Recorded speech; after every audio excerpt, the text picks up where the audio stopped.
Teodor Zajder has become the Rubik's Cube world record holder, and today we are going to see Teodor's best performances at competitions. Yes! Top 5, 4.39 seconds.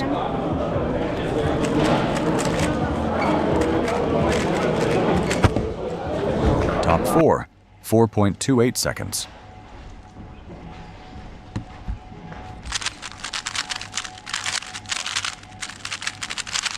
Yeah! Top 3, 4.17 seconds.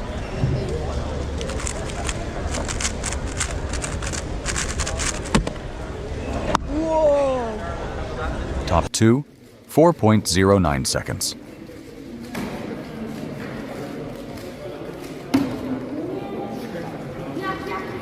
Top 1, 2.76 world record. Yes!